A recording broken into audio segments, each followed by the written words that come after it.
Hey everyone, welcome back to my channel. I know it's been a long time. It's been like 8 months, and yeah, I took a break for a while. I've just been busy with uni and like family and everything.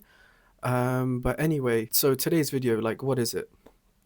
Today we're going to be talking about how to actually study.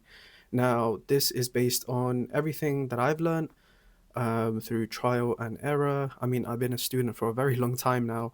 So I'm in my fourth year of medicine now, and I've done a degree before this in neuroscience back in Nottingham. So I kind of know what I'm talking about when it comes to studying and how to actually study. Before we actually look at how to study properly, we need to look at ways students don't study properly. So, this can be rereading notes, making notes, highlighting, just watching YouTube video, very passive stuff. You know what I mean? And obviously, like, this isn't good because to study effectively, you need to like interact with the information. You need to be able to answer, every sort of question that is relevant to that concept or that topic, um, to actually know what the information is. Because at the end of the day, like highlighting and all that fancy stuff, making notes, and believe me, I used to do that too all the time. When I was in A level, I used to sit with the AQA A level biology textbook and just literally skim, like not skim through it, read through it, and copy out words, sentences, literally word for word. Um, like obviously that's not productive in any way possible because there's no use for that. And I notice a lot of people also used to do that at the time, so probably that's why I used to do it. Okay, but yeah, it doesn't work. It sucks. And I'm here to actually teach you like the proper way to actually study. So the first thing is what you want to do is you want to understand before you memorize. Now, this is something I used to do. I remember if there was a tough concept and try and remember them, hopefully, because I thought like this would help me pass the exam. And sometimes, yeah, like obviously it would. If you can recall facts and whatever, then you're set for the exam. But it doesn't really help you because you need to understand before you memorize, and like that's a super super important thing.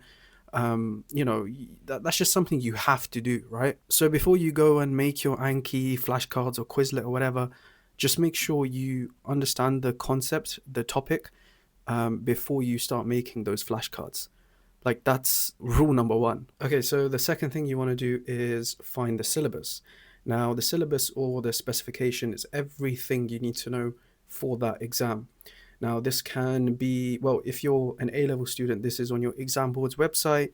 If you are a med student, this is typically given to you by your professors.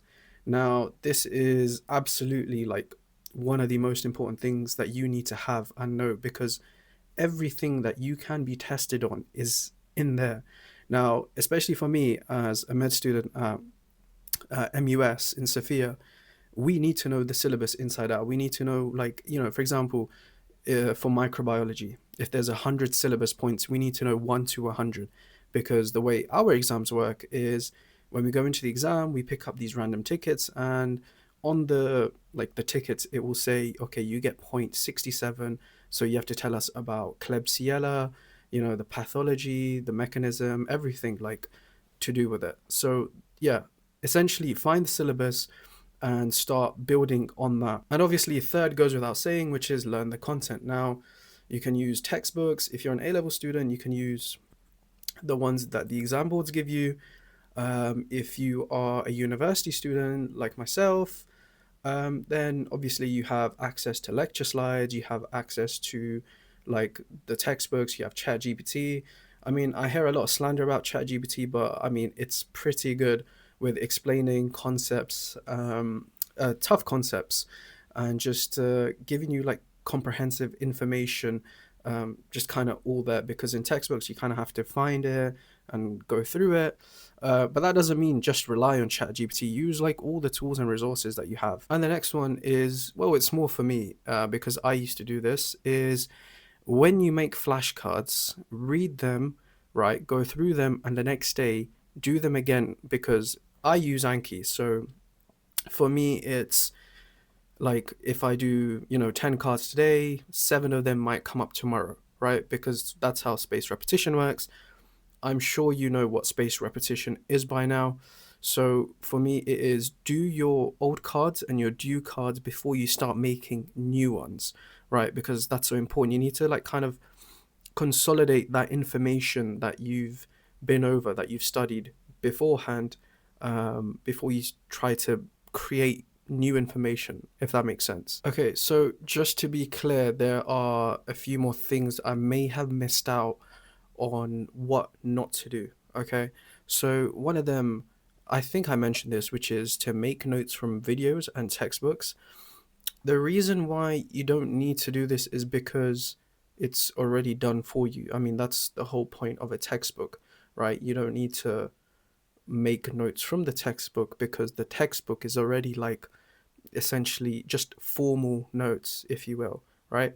So don't waste time making those notes and making them fancy and like highlighting them and doing whatever. It's a massive waste of time, and I'm telling you this from personal experience because I've been there and I've done it. Okay, so yeah, definitely don't do that. At the end of the day, if I had one like key takeaway idea from this video, is always try to understand the information before you commit it to memory.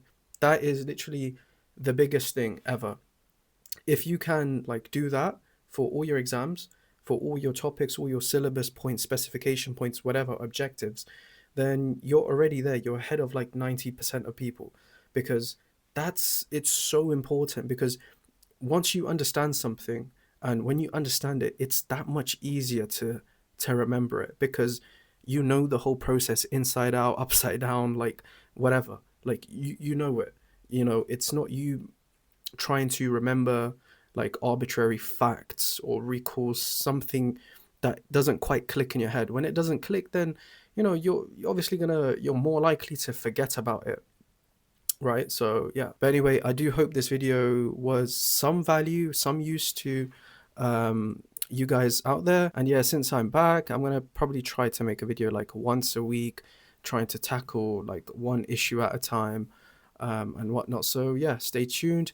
Also, just a quick little update, I did make a free guide, so everything I said and more is written out in a free guide, and I'll link it somewhere like in the description below.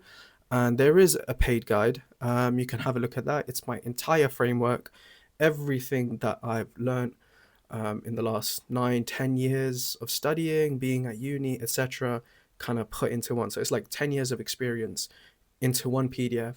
It's about 37 pages long, and again, I'll link that below. But anyway, thank you guys for watching and take care.